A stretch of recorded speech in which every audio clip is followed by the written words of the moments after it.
Hello friend, welcome in Pharmapedia classes. हम pharmacology का lecture number 3 पढ़ रहे थे जिसका नाम था स्टोमक अल्सर या पेप्टिक अल्सर। आज हम उसका सेकंड पार्ट पढ़ेंगे। हमने पहले पार्ट के अंदर अल्सर के बारे में जाना था और अल्सर के ड्रग का क्लासिफिकेशन पढ़ा था और उसमें हमने एंटासिड को अच्छे से पढ़ा था।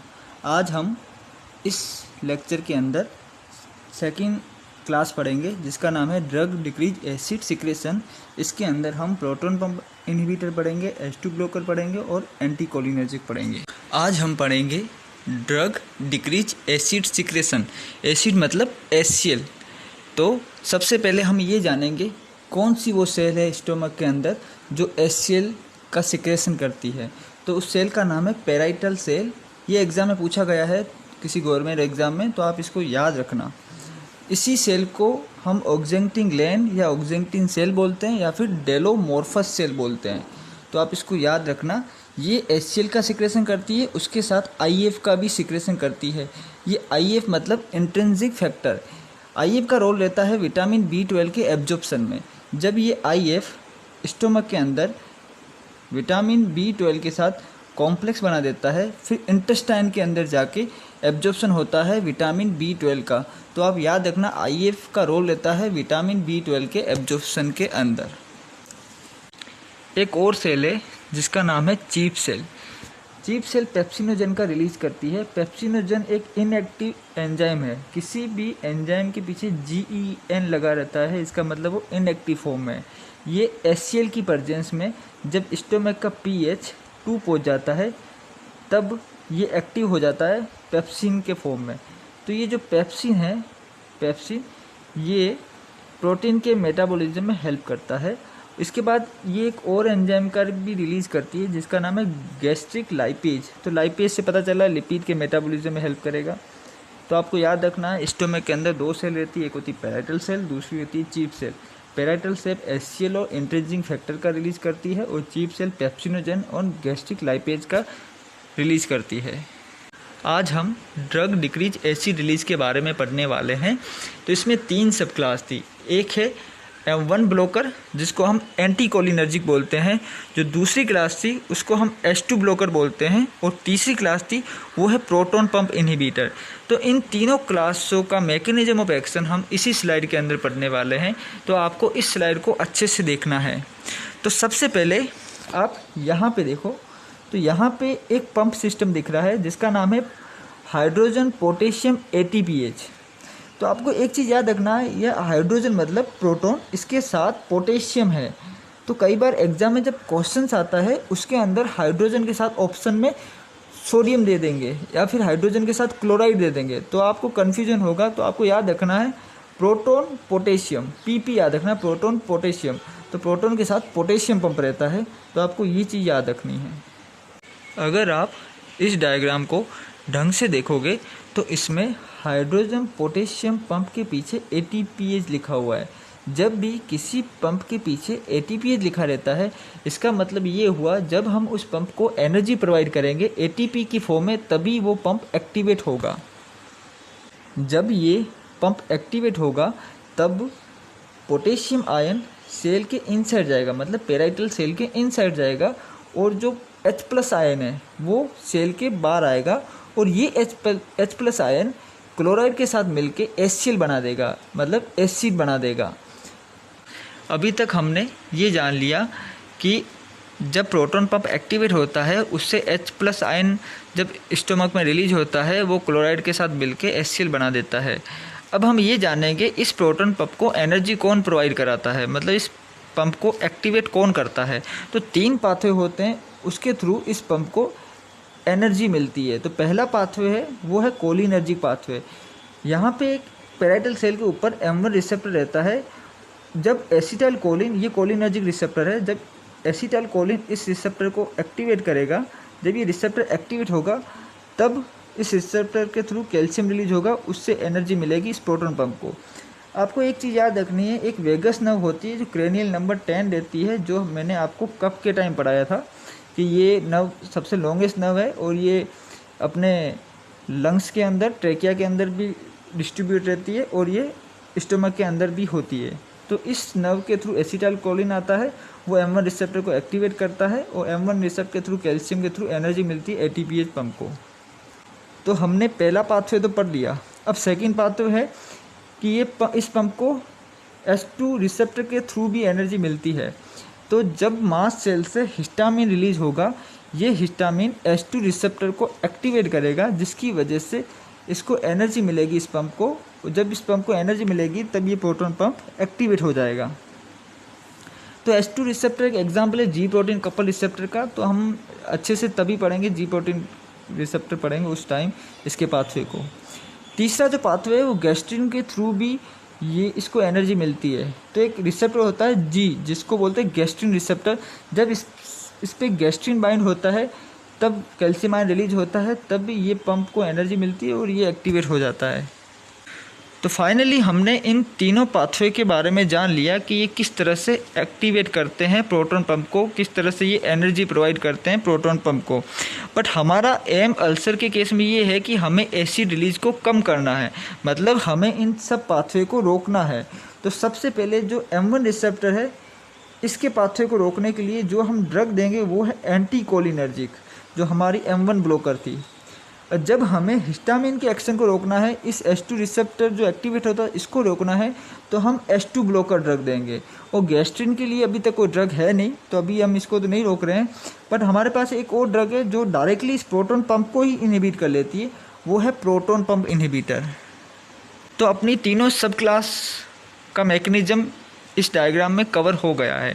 अगर मैं आपको पूछूं इन सब ड्रग में से सबसे ज़्यादा स्ट्रॉन्ग ड्रग कौन सी होगी, तो वो होगी प्रोटॉन पंप इनहिबिटर। अगर आप M1 ब्लॉकर दोगे फिर भी इस पंप को एनर्जी इन दो पाथवे से तो मिलेगी। अगर आप H2 ब्लॉकर दोगे तब भी गैस्ट्रिन और M1 ब्लॉकर के थ्रू इसको एनर्जी मिलेगी। बट जब आप प्रोटॉन पंप इनहिबिटर दोगे तभी पूरा पंप ही इनहिबिट हो गया, तो एनर्जी कहाँ से मिलेगी, पंप एक्टिवेट ही नहीं होगा तो HCl बनेगा ही नहीं। तो सबसे स्ट्रॉन्ग रहता है प्रोटॉन पंप इनहिबिटर।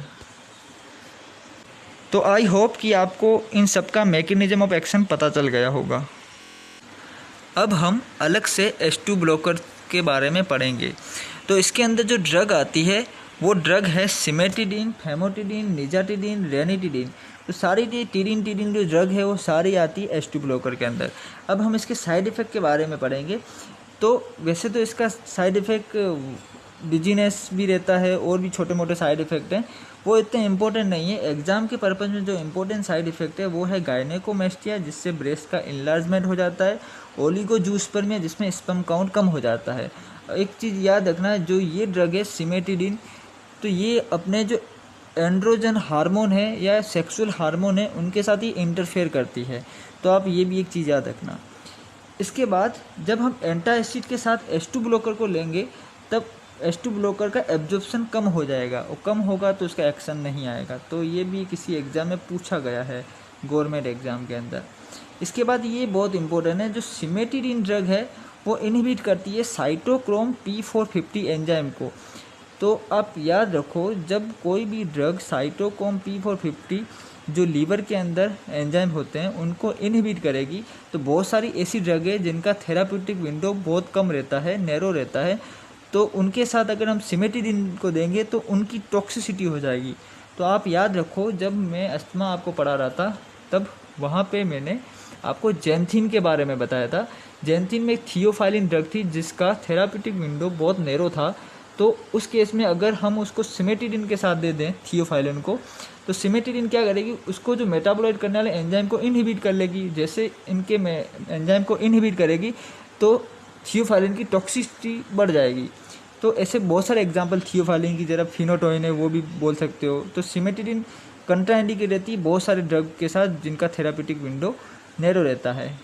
इसके बाद ये H2 ब्लॉकर याद रखना, ये जी प्रोटीन कपल रिसेप्टर होता है।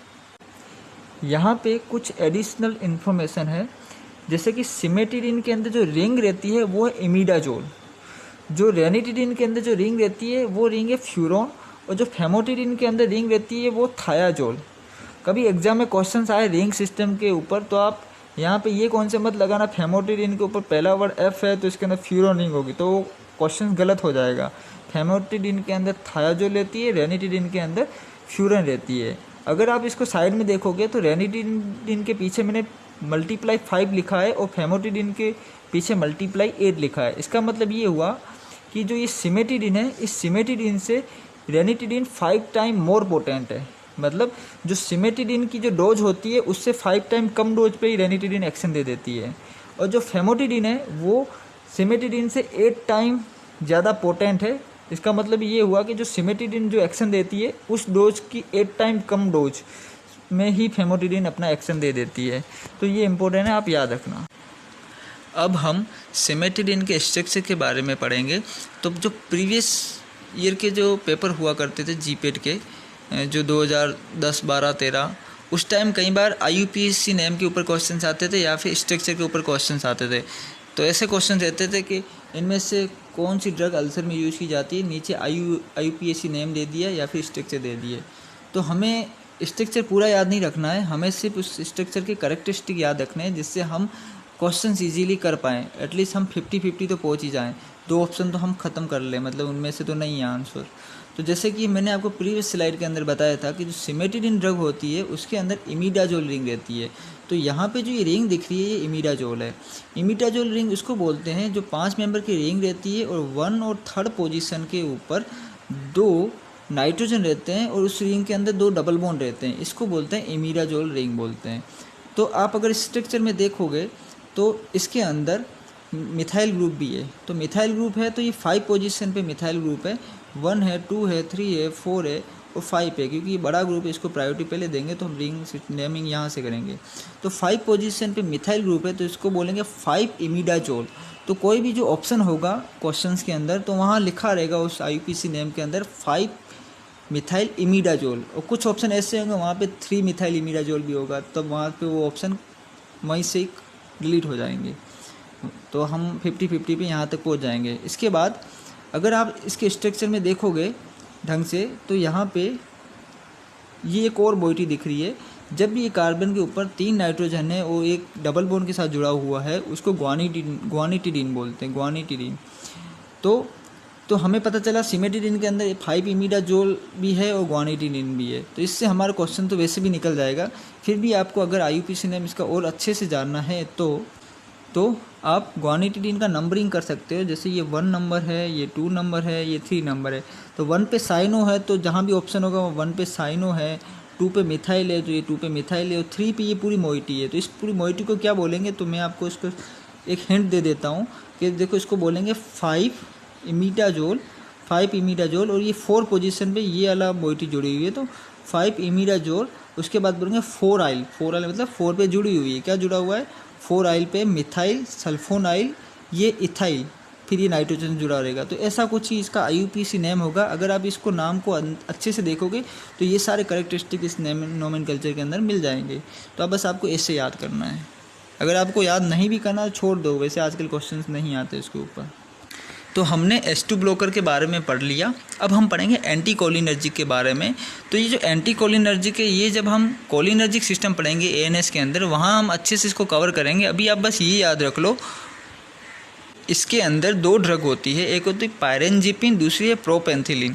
ये दोनों एंटी कोलिनर्जिक ड्रग है जो यूज़ की जाती है। और जो पायरेनजिपिन है ये याद रखना M1 ब्लॉकर होती है। जो M1 रिसेप्टर होता है ये गैस्ट्रिक ग्लैंड के ऊपर रहता है, तभी इस वजह से इसको पायरेनजिपिन हम देते हैं। वैसे बहुत सारी एंटी कोलिनर्जिक ड्रग है, एट्रोपिन है, हायोसामाइन वगैरह, ये सब हम इसलिए नहीं देते क्योंकि ये अदर रिसेप्टर पे बाइंड होती है और हमें साइड इफ़ेक्ट भी हमें देखने को मिलते हैं।